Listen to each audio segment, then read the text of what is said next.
10 hours of smooth jazz. Yeah. Could play that all day, I guess. Welcome to the Center for Media Innovation. My name's Andy Conti. I'm the director of the center, and I really want to encourage you while you're here today, definitely pull out your phones, use social media, tweet this out, snap it out, Instagrams. We're using the hashtags Media Pioneers and Point Park CMI. Please use those. We'll get a kind of a conversation going on in the background.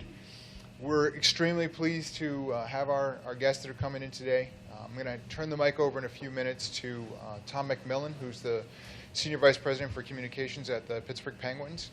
And then he's going to turn it over to Fred McLeod, the voice of the Cleveland Cavaliers. And for all of you sitting in these seats today, it's pretty remarkable, right? When you think these were two Point Park guys, 74 and 78, they're both back there now comparing championship rings. So not a bad place to be to have two champions in the house today. I'm going to show two clips of Fred making his championship call. This first one is just a compilation of all the plays. It's pretty amazing. And then the next one is just one of my all-time favorite videos. The following is a presentation of Fox Sports. We are Fox Sports. We are Ohio. Again in this series with the Pistons, the Cavaliers have had to endure some shots, but they've always come up with a rousing response. Every round, the goal is to keep pounding and pounding so that eventually you can't see them break. You'll see a team crack, but you have to continue to work the habits. You have to continue to push forward. You cannot stop. We're not here to blow teams out. We're here to win one game and then move on to the next. This is the first team of 16. And if you're fortunate enough to get there, and I've been fortunate enough to do it twice, it's all that matters. No one even remembers how many points you averaged in the first round, how many rebounds you averaged in the second round. All that matters is who's holding the trophy at the end.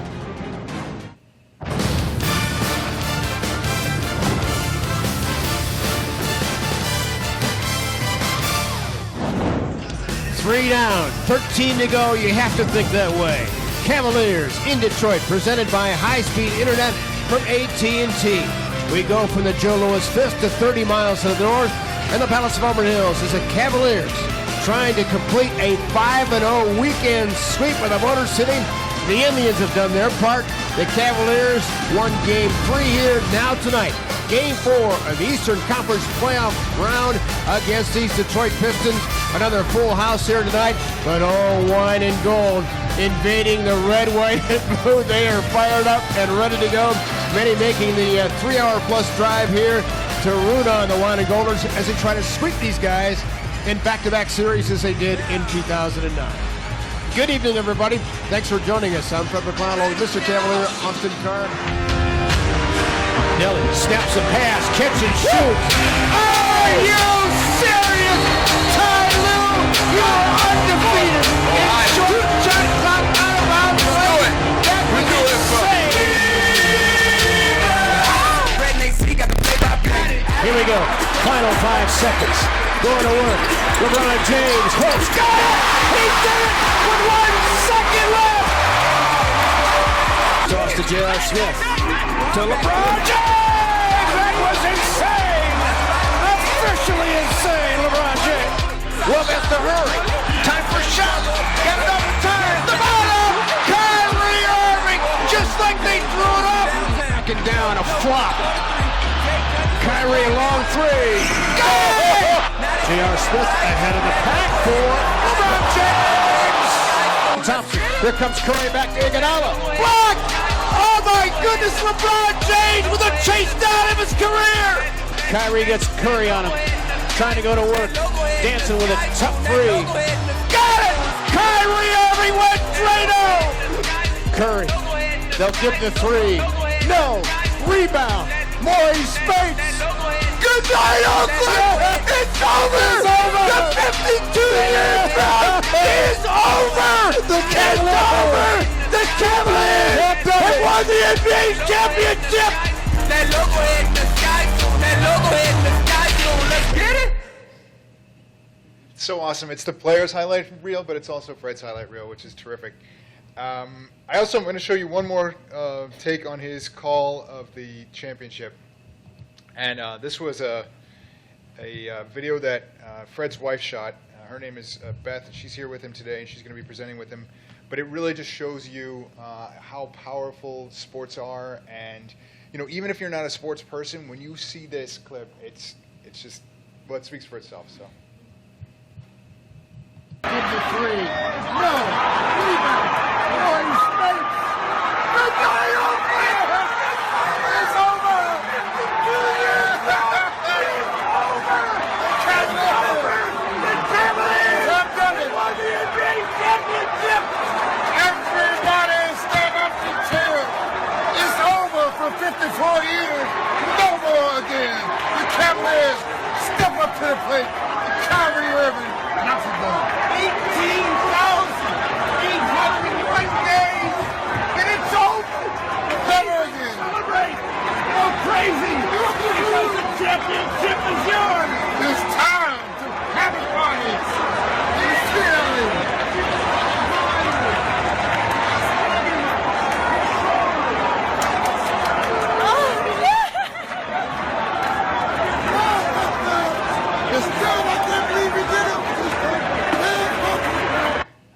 I could watch that all day long. That's so awesome. I think this guy cares about his job and his team. That's amazing. So let me turn things over to Tom McMillan, Point Park grad, Senior Vice President of the Pittsburgh Penguins. Tom? Take it away. I'm glad there's no video of me in the hallway outside the locker room when Patrick Hornqvist scored an empty net, because it would have been something like that.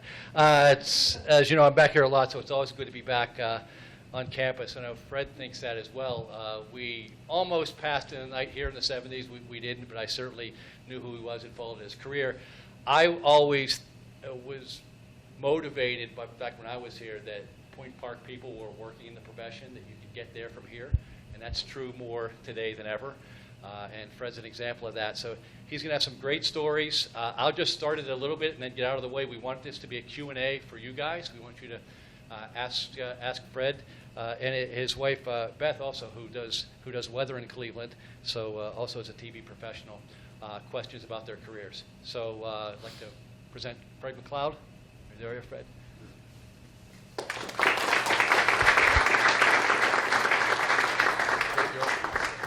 And we don't have our rings yet, so okay. Otherwise we would show you. I was just sized for mine last week. It's you know, man, crying again. Crazy. Just 52 years, and you know, when you put your heart and soul into when you put your heart and soul into something, and you know, Tom with the Pens, they've had 4 cups, and I tell this story, and I told it this morning, but 64 was the last championship in Cleveland, the Cleveland Browns. I was old enough to remember that, celebrating with my dad. I was a little kid at the time, and he said, Daddy, we're gonna do this all the time. Well, not exactly. So in the, 2 hours, 15 minutes to our west is Detroit, 2 hours, 15 minutes to our east is Cleveland, 2 hated sports rivals. And in that time, 21, as we watched the black and gold celebrate another cup, and I was thrilled for the Pens, because I'm still a Pens fan. Hated the Wings, even though I couldn't admit it in Detroit. But anyway, in that time span, 21 championships, 12 in Pittsburgh and 9 in Detroit, and none for Cleveland. I mean, you can't even make that stuff up. It just doesn't make sense. But it was just the sports gods saying, Cleveland, it's not your time yet. And so finally it did, and all these emotions. I mean, everybody just, excuse me, letting it flow. So it's just, wow. Sorry, it's just, there aren't kind of normal jobs, as you can see. Yeah, it's just, right. The thing we're blessed with is we live our jobs. Right. And Tom being a Pittsburgher, and me, I'm basically a Clevelander because I grew up there and then came to high school and college here. But, your deep-rooted emotions are tied. And then when you embedded with the teams as we are every day, you live it, you breathe it. I had 3 days off from the start of training camp last year until the parade. But, I love it. So it's a labor of love, and so you don't count the days off. You don't count the hours. You just throw your heart and soul into it. And so it's I assume everybody here wants to get into either broadcasting or writing or some form of media. Is that correct? Any dissenters in the group? No? So it's just, I'll give you a brief synopsis of my career. I come from meager means. As I said, I went to high school in Elizabeth Forward. Everybody know where EF is? Any EF Warrior fans? My dad had a jewelry store, had nothing to do with the media. I was just a sports fan, and so, I had no connections to anything. And but I knew Point Park was good with journalism, communications, and baseball. And so I was lucky enough to walk on and play baseball here. And we went to the College World Series in 1974, and I'm proud of that. And finished fourth. Surprised a lot of teams around the country, and hooked on with a television station out there. We were at the World Series, and I turned on the local TV station, a really tiny little market, and 201st in the country, and there's 205, I think, overall in the country. So a really, really small one-room station, basically. And the guy who was doing weather also did sports, and his toupee was off balance. And I thought, my God, I know I can do that. And so I called him and said, any chance you think at some point you might be looking for on-air talent? And they said, yeah, well, amazingly, we're looking for a sports guy. And I'm thinking, oh, really? Surprised at that. And so he said, if you want to come over and cut an audition tape, come on. So I got excused from practice the next day. We had a day off in between games. And I just felt in my bones that I could do this. You remember Sam Nover very well. He was my intern mentor at Channel 11, an iconic sportscaster in this town for years. And I just learned from him and walked into their newsroom, and they said, write a 3-minute script and do it. And so I did, and I felt it. And lo and behold, a week later they called and said, would you like the job? Sam gave me a great recommendation. So recommendations are huge for you guys and girls as you move forward, to have somebody in your corner. And I graduated on Friday here at Point Park and started in the air that Monday. And just a kid. And I did studio wrestling out there as well. That was my first play-by-play gig with Fake Blood and that whole bit. And the rest is history. Wound up coming to Steubenville for a year and a half, and then on to Cleveland at the age of 23. I was the youngest in a top 10 market at the time in the country. So it all started here, basically. And as I told the students this morning, for 3.5 years, I had no idea what I wanted to do. I thought I might want to be a writer. We had an intern project with the Post-Gazette where you'd write some stories and they would critique them, and all of a sudden, like a light bulb flashed, broadcasting. And the hookup with Sam Nover was huge, and I'm here today because of that. And so, we all have different career paths. There's no blueprint, but the one element that has to be there is you got to be a good person. You got to be a good person. You got to be a hardworking, passionate, I love my job, I love my life kind of person. And then, so that energy just feeds off to everybody. Fred, we can't tell that you love your job. Yeah. You just show that. Yeah, that was a point I want to bring out to people. I always use this as a joke with PR, use it for broadcasting. There are 320 players in the NBA. There are 30 play-by-play broadcasters. It's much harder to be Fred McLeod than it is to be LeBron James. We laugh, but it's true. The competition is greater, and it's harder to do it. But you can get there. Before we open up to Q&A, because I want to do that right away. But the lesson here is inquisitive at St. Joseph's, and also having an internship. Huge. If he hadn't had the internship at WPXI, which was probably then WIIC, it was Channel 11, he wouldn't have gotten that. Likely wouldn't have gotten that recommendation. We had someone with the Penguins just 2 weeks ago who quit an internship. They had one, and they said, "Don't want to do this. Schoolwork's too important." Schoolwork is not unimportant. Believe me, it's very important. And here you're getting a great education. But when you get out in the world, everybody has a degree. Everybody has one. That playing field is even. You've got to do something more than that. And Fred's living proof of what happens if you do that. And there it was, 3 days after he graduated with a job. So remember that as well. Education is very important. Your schoolwork's important. But do something beyond the education to set yourself up, to set yourself above those other students from all the other schools that are coming out with degrees as well. And I'll have Beth tell her story, but she was, I guess I can tell it, Beth, but she was at Michigan State. She's also green and white, but come on up, Beth, real quick.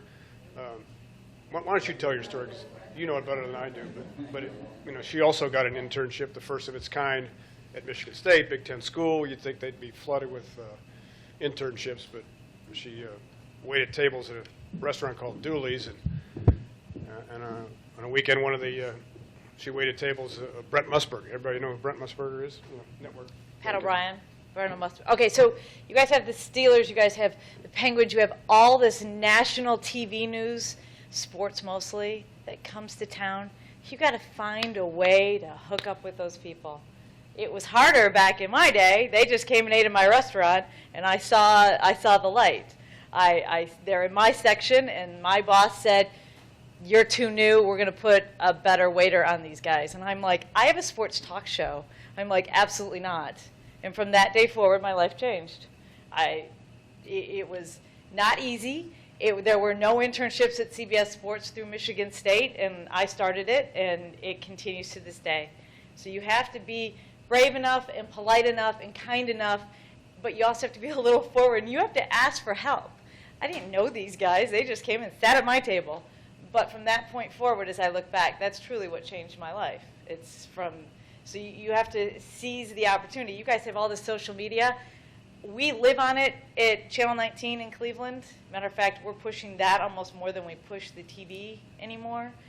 Reach out. If you like someone's work, just keep reaching out. And if they're in town, find a way to connect. Tell them a great restaurant to go to. Tell them a way to get around traffic. You'd be amazed at how many of these people are reading your tweets and stuff. So also be careful with that, too. But you just never know. But you're not going to do it by yourself. You're not going to be pretty enough, thin enough, rich enough. Mommy and Daddy can't help you. You have to have the desire. And the internship, by far, schoolwork's important, but by far the internship is what's going to launch you. And if it might not be the first one, it might be the second internship or the third internship. And you also have to remember you'll probably be working for free, but there is no small job in TV. If they've just asked you to research something or reread something or go grab lunch for everybody who's worked too hard, there's no small job. If you want to be on the air, I advise that you learn every single job there is, because one day you're going to end up finding that the camera's down, your camera guy didn't show up, you have an interview, you better learn how to do everything. Otherwise, your piece will not air and it will be all for nothing. So. I mean, Beth also did the lottery in Michigan, and then went on the morning traffic. And then when we moved to Cleveland, I took the job, and she got to do weather, and had to learn weather. That's a tough job. Although she can be off a few degrees. If I mess up a score, I hear it. Twitter lights up, or if I mess up a name or pronunciation, so a little more latitude. Yeah, I teach. definitely. Okay, questions, guys? We want to go into some questions, and we're streaming this, so raise your hand. I'll give you the microphone so people can hear the question as well. It's frustrating, as you know, to just hear the answer and not the question. If you can, identify what high school, because I'm curious just to hear where you're from, whether you're out of state or locally. Okay.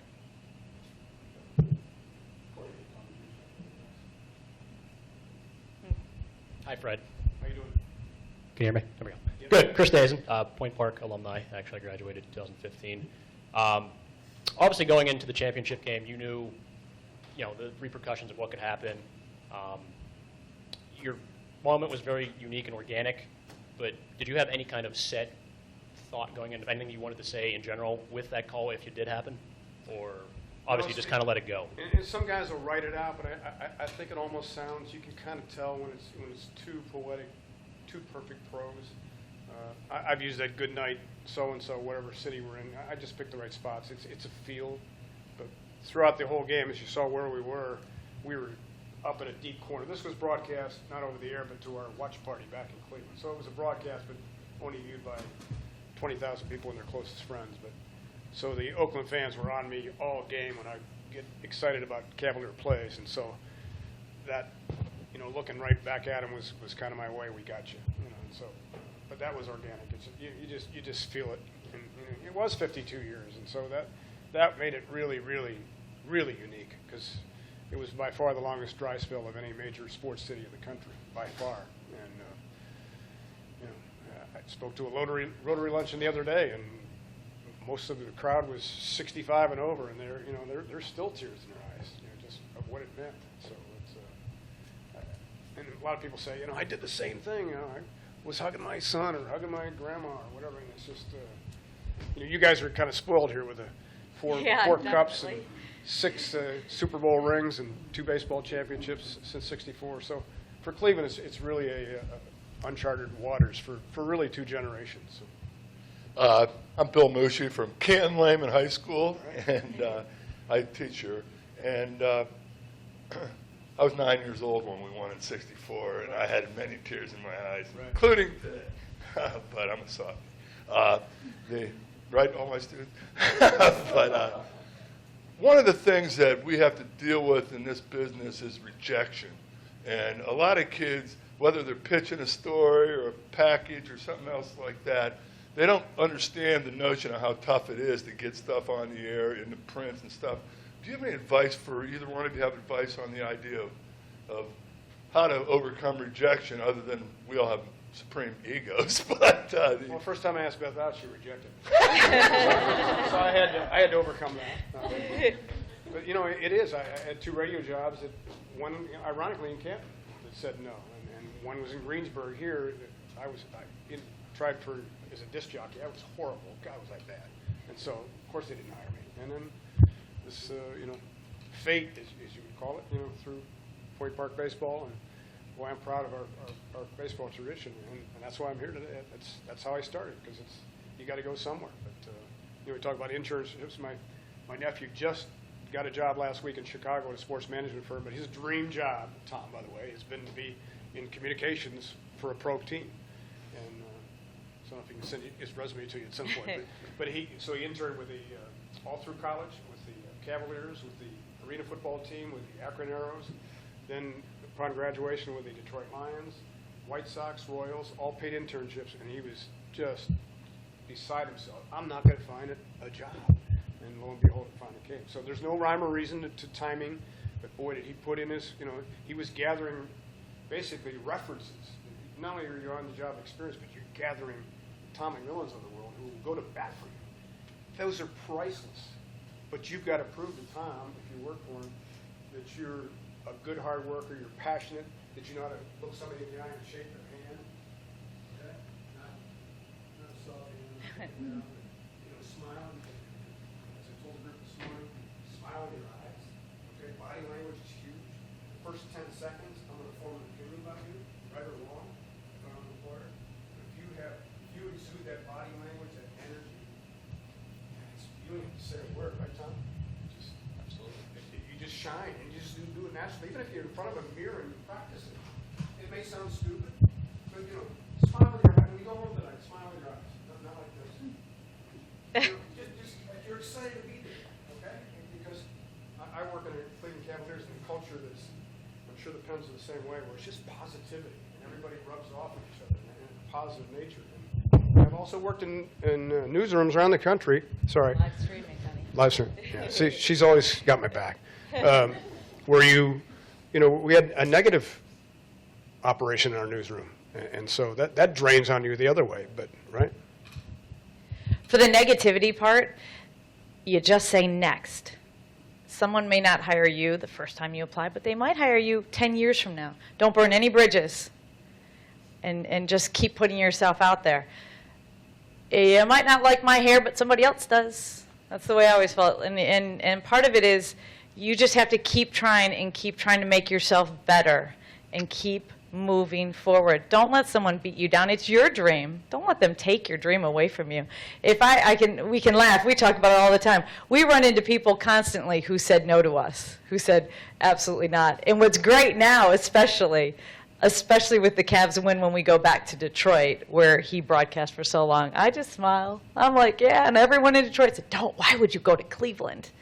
I'm like, come on. So just when someone says something negative, and this is how I deal with all the email, and trust me, there is so much, the negative and the positive. Believe half. Believe half. Because usually when it's something negative, maybe something wasn't exactly good with your performance that day or what you filed. Or, but then you also have to weigh who's it coming from. Is it your news director? Yeah, you need to change it probably. But just remember, that's just one opinion. And they're not always going to be your boss. So try to stay true to yourself. But getting into the business, there are going to be so many no's that you're just going to be like, I don't know if I'm doing the right thing. But every opportunity and every new person you meet just creates another person for you to reach out to. And then you have to always follow through. The people who make it in internships in our business are the people who show up, they're dressed professionally, and they ask what else can they do to help. And those people are on the air in Youngstown, at least for my last couple internships. So just keep moving forward and take no from the person who says no, but ask why. Why don't you want to hire me? And sometimes they're just going to say, and it's really painful, it's the way you did this or the way you look or your nose or whatever it is. Yeah, you know what? Next. And just keep moving forward and keep your contacts out I there. hate it when they No, but often, you guys, often I can tell an intern in about 3 weeks whether they're going to make it or not. Yeah, I can too. I had a high school show in Detroit. I've got kids all over the country on there who I could spot in the beginning. But let me give you one lesson on how you treat people. Who's heard of Dan Gilbert in this room? You know, chairman of Quicken Loans, owns over 100 companies, including the Cleveland Cavaliers. He's basically remaking Detroit. Well, once upon a time, he wanted to be a broadcaster. He was a Michigan State grad, and he interned for me in 1984. I knew he was too smart. In about 3 weeks, I knew he was too smart to be a broadcaster. But he said I demoted him to weekends, which I don't recall doing, but he said, but that's okay, I deserved it. He wasn't putting out, and so I put him on weekends. But, point being, here's a guy who I had no idea where he would go and lost track of him for 20 years. But imagine if I had an attitude with him or looked down on him or demeaned him or whatever. But no, I treated him in the right way with respect and tried to teach him. And lo and behold, in 2006, I get this phone call in a golf tournament. He says, hey, Fred, it's Dan Gilbert. Would you like to come to Cleveland to do play-by-play? Well, after dropping my golf bag, I said, yeah. And he says, well, you don't have to sell yourself. The job's yours if you want it. So there's a life lesson in how you treat people. You never know who you're going to meet on the way up. You're really similar stories. Do you? We didn't know each other. We did. In 1984, the Pittsburgh Post-Gazette, where I was working, sent me to Montreal to follow around a young hockey player who might come to the Penguins, who might be pretty good, named Mario Lemieux. That was when I first met him. We were sitting in his house. He could barely speak English, and I'm trying to think back if I ever thought, this guy will one day be my boss. But once again, you never know. I mean, those are two really good, but you just never know how you Questions, guys? Anybody have anything? We have a kind of a rare opportunity. I'll keep asking them if you don't have them. But. Yeah. Again, give me your name and where you're from. Josh Krupp, Butler High School, an hour north of here. Yep. So I've talked to play-by-play broadcasters before who say they do 5, 6, 7, 8 hours of prep, and they use maybe 10%. What's your preparation process like going into a game, and how much of that do you actually use on the air? I'm at about 20 hours. I'm not boasting. I'm just telling you what it is. I over-prepare. You know, in basketball, it's such a quick game that there's not a lot of time for stories, but I find a way, and I'm always looking for those interesting quotes. I'm always looking for funny stories to make people laugh. You know, Mike Lang has made a career out of sayings, and will be in the Hall of Fame someday because people remember that stuff. They don't remember the X's and O's calls, but they remember Mike Lang's sayings. And Tom remembers Bob Prince, iconic broadcaster. There's Bob Prince in me. I can tell you that right now. We could all remember Bug in the Rug and Will on the Hill with, Chicken on the Hill with Will Stardick. Just those sayings that you live with. Well, I try to develop my own, not forcefully, but, there's our main street in Cleveland is called Euclid. Well, when our player drives down the lane, I say, write down Euclid. Just little things like that then take on a life of their own. And so, but back to your original question, maybe, 5%, but I want to be over-prepared. And Beth can tell you the hours that I put in, but no one's going to outwork me in the NBA. There'll be some that will work as much. Awesome, but nobody's going to outwork me. And the reason why you have to do all that preparation, have you thought about that? You've got to think it forward. For a lot of people go, I love your husband's job. Oh, I know he works hard, but I could do that job. He gets paid the big bucks. And anyone on the air will relate to this. You really make your money, not when everything's laid out and my weather maps are clicking through and there's nothing but high pressure like today. You get paid the big bucks for when the chyron goes down, the control board and master control, everything goes down, and they come to you in your ear while you're on the air and say, Beth, you need to stretch for like 8 minutes. Or for him, in a rain delay for a baseball game, you might be on the air for hours. And you have to figure out how to fill that time. And to me, it's not always, what you can do when everything just chums along and you've got 2.5 minutes to kill on a weather forecast. It's when things go bad, that's where you make your money. Well, there's a story in Cleveland, 1979. I'm 26 years old, and I get a chance to do the Indians. First home game against the Yankees, we do get a rain delay. Normally they go back to the station for movies or whatever. No, we have a master control problem. You're staying here. 4 hours we had to fill. 4 hours, and I'm a rookie broadcaster. But you fall upon your preparation, and my partner went down to the dugout. He was doing interviews, and we just mixed and matched and filled 4 hours. So you talk about baptism by fire, but that gets back to preparation. If I wasn't prepared, my career probably could have blown up right away. I want to ask you guys, before, again, I want you guys to think of some questions too. We talk about being a broadcaster, but you've filled many roles. The difference between being a reporter, being an anchor, being a play-by-play person. Because some people can do all of them, obviously you can't. Some people can't. They're good at one, and we've all encountered those people. Maybe a great play-by-play person could not do the evening news, could not do this. Just kind of talk about, you almost have to find your niche, what you're good at, about how you find it. Yeah, it gets back to writing. I mean, I love to write. I love words. I love telling stories in a different way. For example, I'll fill in at best stations from time to time, and their anchors will rerun the same script. I would never do that from 6, 10, and 11. No way. You'd have to tie me down and, threaten me. And so I love to write, and so that feeds into sportscasting and being a personality and looking for humorous video. And then on the play-by-play side, you still have that writing base, that kind of, forming words and different way to say things and a fun way to say things. And so it's just, they are different dynamics. I've been fortunate enough to do both. I anchored for 32 years and got the chance to do play-by-play. Play-by-play is where it's at. What's that? And radio, yeah. And weather. I guess weather's up there too. But you can't, you see that there, you can't possibly replicate the energy of the moment in a championship. And LeBron James, it's just like calling games for Mario Lemieux or Sid Crosby, iconic players of their generation.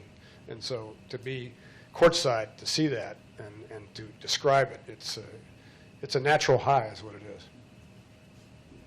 Fred, Kevin Taylor from Point Park Athletic Communications. You were talking about being prepared. How do you prepare for LeBron James, where he's always doing things that you don't expect, that you've never seen before on the basketball court? In the highlight video, you came up with the line with the chase down of his life on that block. I mean, I've never seen a block like that. No. How do you prepare for LeBron and be ready for what he has next? It's just the ultimate challenge for me to be fast. I mean, and doing hockey, doing the Pens, for example, you've got to be fast. And so that, to me, is the challenge. I've done baseball, I've done football. I love doing those games. I played baseball. Baseball is really storytelling. Football has a cadence to it, a play, 30 seconds, a play. But basketball and hockey particularly, you've got to be fast. And so that's the challenge for me on a nightly basis, to be there. You're not going to hear me 2 seconds behind. I'm going to be on it. Sometimes I've gotten caught where I expect a shot to go in and it doesn't. Whoa, I guess he didn't make it. But especially with LeBron, you expect the unexpected, and it's just, you hope you match the moment. And like that was my term, the chase down block. It came several years ago, and he's authored so many of those, and he did it by this much. Otherwise, it would have been a goaltend. So you hope you match the moment, and sometimes I'll get a text from this one saying, I don't know if that was a good story or not, or you might want to back off on that. Now, of course, the other way, when she does weather, I really pick my spots on critiquing. I'm a smart husband. I know when and what and how to say, right? But I told the story this morning. I come home, I'll watch myself on broadcasts, see what I liked, what I didn't like, and we'll watch them together. This one, on the other hand, can't stand it to watch herself. So she did for the first time, really in a long time, they have a Browns pregame show called Tailgate 19, and so she had to do a couple of hits with the fans. And I thought she did a great job, and I said, let's watch it. No, I'm not watching that. I hate to watch myself. I said, that's how you're going to learn. Watch myself. Watch yourself. So finally, 2 days later, yeah, I guess it was okay. So some people like to hear their own voices, some don't. But you know, you got to, if you, who wants to be on the air? Who wants to, so we got a few. So, you know, you have to be able to self-critique yourself and pick out the good points, pick out the bad points, and, you know, and that's how you hone your craft. Hi, I'm Olivia Rivera. I'm from Wilson High School. It's in Reading, PA. Okay. My question is, the sports broadcasting is male-dominated, so what advice do you have for women who would like to get into that? You know, it's really opening up. And play-by-play, it's tough only because of the lilt of voices. You know, it's just, men have deeper voices. So it's really hard for female play-by-play. But reporters, anchors, I mean, ESPN obviously has shown that. You know, just prove you're knowledgeable. I think those barriers have been broken down. I really do. In fact, it's almost to an advantage now. If you're really good at and knowledgeable what you're doing, I think you have a faster career path, frankly, than men, just because most viewers would rather look at a woman. I mean, you know, I'm being straight. It's just, I think it's an advantage, so use that. But you've got to still have the same prep. Just because you're a pretty face doesn't mean you're going to, you know, be on there. You got to have credibility. And so preparation. Well, you know, do you love sports or you just like sports? Or do you want to do news? I probably do more news than Yeah, sports. which is good. Which is, you know, this market, for example, is, you know, filled with tremendous professionals that are, you know, news anchoring, and Beth can speak to Cleveland. Maybe you can speak better than me. No, I think you did a great job. You know, when you get an internship and when you do that, always be prepared like you're going to be on the air. Okay? Don't be intimidated by whoever you go out with. And then just start following up and asking questions. Ask the reporter you're out with and ask the photographer, hey, can I ask a couple questions? And can you, so that you get really comfortable talking to whoever they're interviewing. And the more experience you get doing that, which I know you can do that in college as well, but it's just always put yourself out there. Make yourself a little uncomfortable. And then just try to follow through and do a whole piece, write it out, even if you don't get the chance to edit it together. The more you keep just doing it, the easier it's going to be for that time when a news director calls you in and says, I need you to come cut a tape. And then you've been doing it now for so long, it won't be a big deal. Here's kind of a career killer. And I've had these interns or even young employees where they think they know it all. Where they, I can do your job, or cop an attitude. That will kill your career. It really will. If you come in humble, even if you think you know that you can do that job, just keep asking questions and stay humble. Because people who are humble, people in the business want to help those people that are hungry and humble and appreciative. Where if you come in, and we see it, right? Where they, yeah, I can do that, or hey, when do I get some pictures with some of the athletes? When do I get to do the fun stuff? And those are career killers. Where if you come in and, like Beth says, what can I do? How can I better? How can I help? And show that hunger and passion and drive, then that sets you apart. Because it's like Tom said, it's really, really competitive. It shouldn't scare you, but it's really, really competitive. So you've got to set yourself apart, and you can do it. You're from Point Park, you can do it. My name's Haley Sander. I'm from Seneca Valley High School. Some of the jobs and the internships that we apply for, you're going up against 200 kids, 250 kids. What's your best advice for standing out in that crowd? Like, what are some of the things that you're looking for in interns that you see on a resume or you see in an interview that really, I want to hire that person, or they really stand out in a positive way? Yeah, just, you know, basics, obviously, education, background, but just, like I said, body language. If you can get that interview, you want to make it so they can't say no to you. And that's just, it doesn't matter, you know, if your family was in the television or radio business or what the background was. It's, you know, you're selling yourself, and so you want to get your foot in that door. And you're right, it's really competitive. We get application upon application. I'm sure Tom does with the Pens, and we do with the Cavs. And you know, these are cherished internships. And I told you the story about my nephew, who his one drawback is he's a little shy and a little unassuming, and a little aw shucks. And I keep saying, John, you got to get out there, buddy. You got to. You're knowledgeable as heck. You're passionate. I know you've learned watching me in the business. You know, he's grown up with sports, but he just didn't quite have the, you know. But now he's learned to have that, you know, and now he's smiling with his eyes. Now he's, you know, projecting himself, and that's all part of it. So on the written paper side, resume, that's tough. You just got to find somebody in your corner that, might make a call for you to at least get some consideration. It'll separate yourself, and then the rest you have to sell yourself. Did you hear the last part? And you need to find the people who are making the answers. I know nowadays everyone applies online and all that. I'll tell you what I get at the weather. I get in the weather center. I get a lot of kids emailing saying, "Hey, this is what I want to do," and I'll try to point them in the right direction a little bit. But the ones that are really good send me a phenomenal link to what they're doing. And then they say, I need an internship, And usually there's a little begging involved, and I usually then forward that to the decision maker, who is not usually the news director. It's usually the assistant or the secretary too, or the assistant to the news director.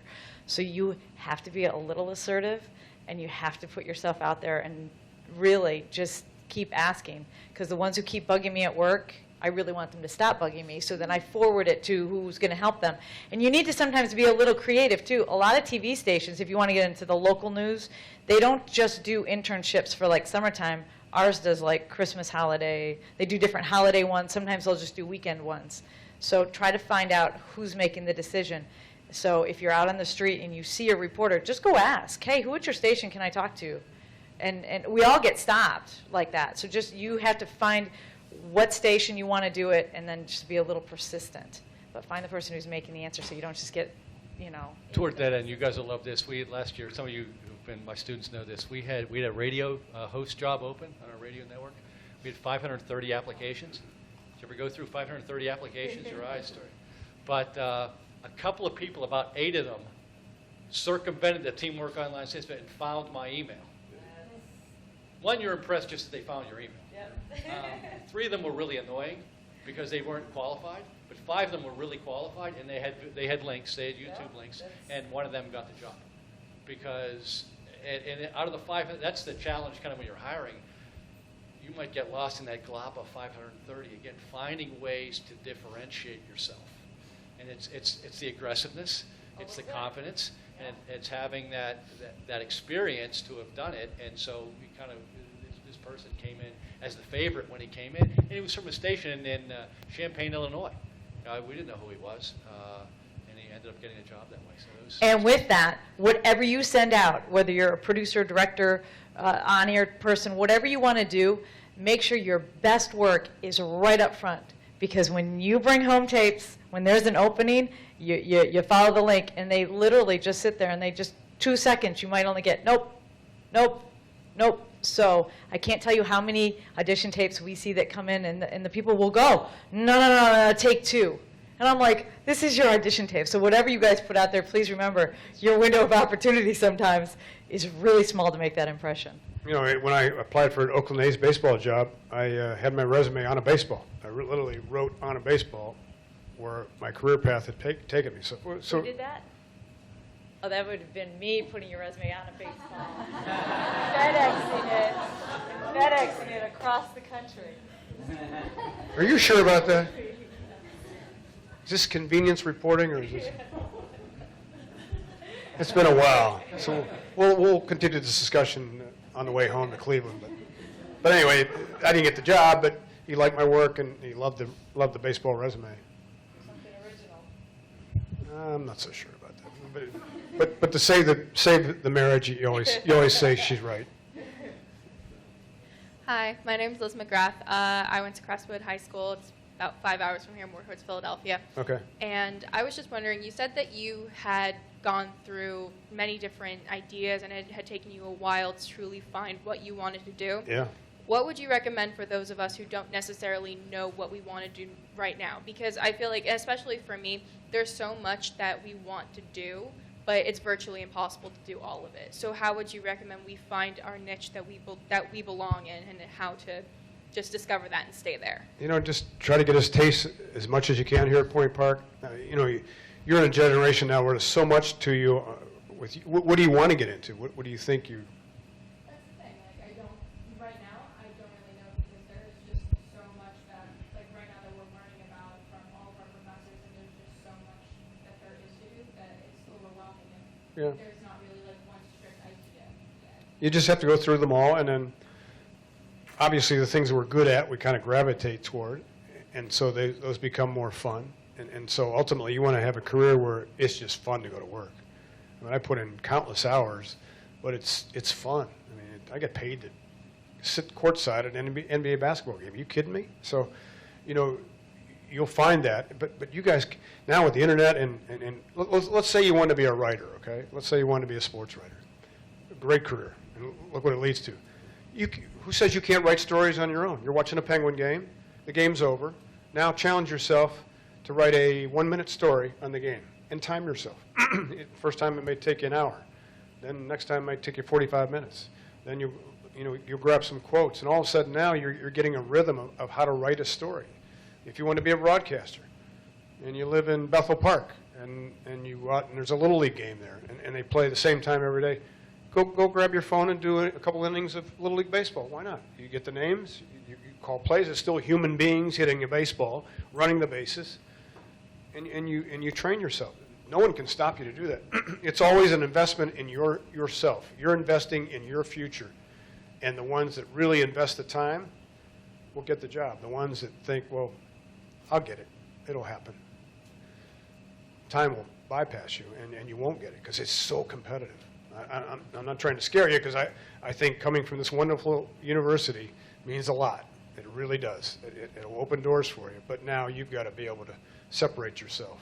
And the more time you invest in your own skills, in writing, you can never lose with writing. Even if you don't like it, find a way to like it.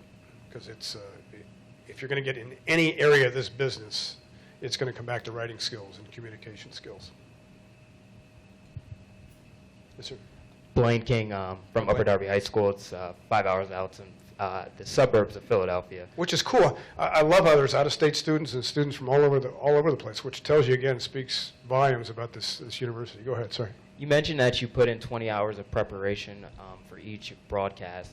What goes into that 20 hours of preparation? Like, what are the facts that you're looking for? I know it's of the Cavaliers and their opponents, but how deep do you go into the history of the Cavaliers just to be prepared for the broadcast? Because you never know what kind of records might be broken or what may happen that night. Yeah, I actually spend more time on the opposing team because my viewers know our team. I know our team. Tom, do you have a service called Sports Scan? Do you have that? Yes. Yeah. It's amazing. It's a service that the team pays for, and it's every article printed every day from each team. So what I do is I print all 30 teams. So I got a stack about this tall for every day. And then I separate them by team. And then what happens is if I'm playing the Denver Nuggets, now I pull out the Denver file. Maybe I haven't seen them all year. Now I got to read back. I mean, I've collected articles all summer. Not every day, and I'm looking for features. I'm looking for quotes. I'm looking for funny stories that I then put in my database. But I highlight, I'm old school. I highlight them with a highlighter. And I star the really good ones. And I go back and take out the starred elements, the ones I really want, and put them into my database for each player. And so I have this mountain of material. Especially what's gold for me is when they, stories when they grew up or when they were Little League or a tough upbringing they had to come from. That will last for their careers. Those kind of stories. And so I'm looking for that. And we have another program called Synergy. Do they have that for hockey? Yeah, another program that the teams pay for. I can watch every clip of every player, college or pro, and it breaks it down by drives to the basket, pick and roll, defense, just where a guy blocks shots, and so I can do video study.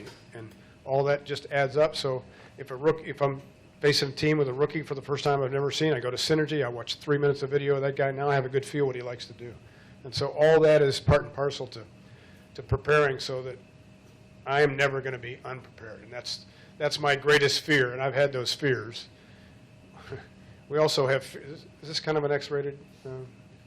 We all have fears of being on the air without any clothes on. Those are nightmares. I mean, every broadcaster has it, okay? But the other fear is to go into a game and you forgot your notes back home. Here's a good example. In Steubenville, Ohio, my second job, there was a World Series going on. It kept Cardinals and Red Sox. It kept changing by the inning. It was just one of the iconic games in history. I think I wrote 4 scripts. Well, then I had to run out to the studio, and I realized, and I looked down, and I didn't have my script. This haunting fear came over my body as the news anchor, well, Fred, I heard the World Series game is phenomenal. Yeah, and so now we're live TV, and I had to read the script, or I'm sorry, ad-lib the script that I had just written to match up to the highlights, and I did it, only because it was either that or fail and have my career go up in smoke. But so again, it does get back to preparation and always being prepared for anything. And if you shortcut the process, you'll get caught. The TV gods will get you at some point, and so I want to keep the TV gods at bay. And I've done it for 42 years. So. Go ahead. Hi there. My name is Louis Spanos, and I graduated from Lincoln Park Performing Arts Charter School. So I had a quick question about being a media personality. So you've worked in a couple of different markets, Detroit, Cleveland, and San Francisco. Did you find yourself having to change your personality on air to fit those different markets? Or was it like a natural progression as you went through your career? You know, I think you have to be yourself, because viewers will, or radio listeners or readers will see right through it. You have to be yourself. But you have to also learn the local lingo and, nicknames for certain things. And, I had to learn yuns when I came here, And I had to eventually get rid of that when I went to San Francisco. So I say that in jest, but, and Beth could speak to that too, because in her case, she had to learn a whole new craft. She had to learn weather now, and we all live weather. But in Cleveland, like here, they really take it seriously because it's dependent upon lake effect, and it's a challenging scenario. So in her case, she's got to really learn the names of the towns and can't mispronounce towns or counties. And so you do have to adapt in that regard. You have to be yourself. And you're really hired to be yourself. And I'll tell you what, that's the one thing I think when we really critique each other, it's when you've tried to add something to your craft and it isn't quite you yet and you haven't fine-tuned it. And if you pay attention to people on the air, you see it happen all the time. And it's usually not a bad thing. It's just someone trying to do something a little different. But when you're not yourself on the air and you're trying to be someone else, you'll probably fail. You always just need to be yourself. You'll be hired to be who you are, which makes any of the negativity kind of roll off because your boss believes in you and you just keep moving forward. So be yourself. Hi, my name is Carly Bonk. I'm from Conemaugh Township High School in Johnstown, PA. Mm-hmm. I was wondering, you mentioned earlier about how social media has that instant feedback. Mm-hmm. Has that changed the way you've done your career over the years? Is that helpful in a way or detrimental? No, I love it, and I'm standing next to the queen of social media. Beth McLeod. It's at Beth H. McLeod if you want to follow. By the way, we came here one reason. It's to pick up Twitter followers. So I'm hoping I lead with over 35,000. That's my goal. But it's important. What I have, two things I got to be careful of. Not to worry about the knuckleheads that and I get we'll get a couple negative, as long as it's not personal and vindictive. But you always remember that one negative. 100 people could say, "We love you. We love that call. You're great." And it's the one guy that will say whatever, and that sticks with you. So you got to siphon that out. In fact, we talked about that at the NBA meetings a couple days ago in New York, yesterday, as a matter of fact. And the other thing is, I got to be careful not to try to be too cute to elicit people saying something back, in sayings. You know what I'm saying? To force something. Because it's instant feedback with Twitter. We didn't have that before. Or now, as soon as you say something, I'll make a call and I'll look in my timeline. It's got 10 people repeating the phrase back at me, which is cool. But you got to be careful not to let that affect or influence how you call a game. So, I tweet during commercial breaks, but I got to be careful of that too, because that's when the producer's telling me what's coming up out of the commercial break. And sometimes he'll go.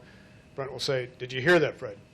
No, I was looking something up when I was actually tweeting. And so just repeat it for me. And he does a great job of repeating over. He may say it 3 times, but I got to be careful of that because that's a distraction. So if it becomes too much of a distraction, then I got to shut it off.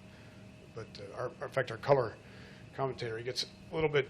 He's technically challenged, so he's learned to tweet, and sometimes he's tweeting during free throws, and we gotta shut it off because that is a distraction. And then I'll make a point, and he's not responding because he's Austin. Oh, yeah, you're right, Fred. It's exactly right. Well, he better agreed with me, but that's a distraction. So it's cool. It is. It's a way to connect with fans, and from best standpoint, tell them about the research that your company just had. So are you guys all sports journalists or into the sports field, or some news as well? Some are news, right? So that's like his answer was good for the play-by-play and the live sporting event, which is totally different from the news department, because our news, Facebook Live, I mean, the research that we just went through, which, trust me, this comes out every couple of months, we're changing our philosophy on social media. So you have to stay on top of that.